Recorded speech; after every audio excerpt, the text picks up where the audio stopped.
कोई निराशा नहीं है। कोर्ट ने कहा है कि आप हाई कोर्ट में जाइए। ये मामला जो है वो हाई कोर्ट का है और ये नया भारत है। नए भारत में जो न्यायाधीश हैं, विथ ऑल ड्यू रिस्पेक्ट, वो ये कह रहे हैं कि आप हारे हैं चुनाव इसलिए मत आइए। तो आप बताइए कि कोर्ट में तो वही जाएगा जिसको दिक्कत होगा। मेरी समझ से न्यायालय का, न्यायाधीश का तो काम यह है कि जिसके साथ या जिसको लगता है कि उसके साथ अन्याय हो गया, उसको न्याय संगत उसके लिए बात की जाए।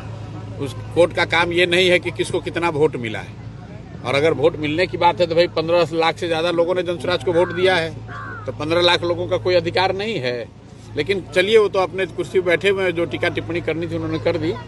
बिहार का बच्चा जानता है कि 10,000 रुपये देकर सरकार यहाँ बनाई गई है, 10,000 रुपये देकर वोट खरीदा गया है। न्यायाधीश महोदय कह रहे हैं कि हम लोग फ्री बी पर चर्चा कर सकते हैं। वो मतलब फ्री बी सरकार दे रही है, नहीं दे रही है, देना चाहिए, नहीं देना चाहिए, इस पर चर्चा कर रहे हैं। लेकिन जो ब्राइबरी है सीधे वोटर की 10,000 रुपये देकर जिनका वोट दिया खरीदा गया है, उस पर यहाँ का न्यायालय या यहाँ के न्यायाधीश बात नहीं करना चाहते हैं। तो देश की जनता देख रही है, बिहार की जनता देख रही है, उनको तय करना है। कोर्ट से उम्मीद की बात नहीं, हमारा अपना काम है, जो ड्यूटी है हम वो काम कर रहे हैं। सबसे ज्यादा उम्मीद तो बिहार की जनता से है। सबसे ज्यादा कष्ट में आज यहाँ अगर गांव में दिक्कत है तो न्यायाधीश महोदय को दिक्कत है, पुलिस को दिक्कत है कि प्रशांत किशोर को दिक्कत है।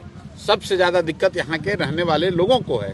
और जब तक लोग अपने जीवन की चिंता नहीं करेंगे, अपने बच्चों की चिंता नहीं करेंगे, अभी किसी का 16 साल का बच्चा अगर ट्रैक्टर से दब के मर गया तो अभी बता रहे लोग नेताजी नहीं आए, MP साहब नहीं पूछ रहे हैं, विधायक नहीं पूछ रहे हैं। अरे मेरे भाई, अभी तो 2 महीना पहले आप ही ने तो वोट देके उसको राजा बनाया है।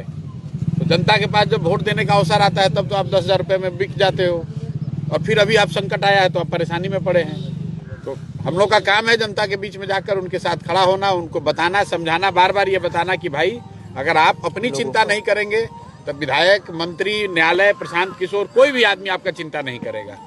हम लोग अपनी ओर से कोशिश कर रहे हैं, लेकिन जिसको आपने चुनकर अभी भेजा है, इसी के लिए तो चुन के भेजा है कि आपके साथ अन्याय न हो। लेकिन आज आपके यहाँ गांव में यहाँ नाला बह रहा है, इस नाले की वजह से लोग यहाँ बीमार पड़ रहे हैं, लेकिन कोई MP नहीं आ रहा है। कल अभी MP का चुनाव होगा, मोदी जी आएंगे, भाषण देंगे और सारे लोग फिर भाजपा को वोट दे देगा।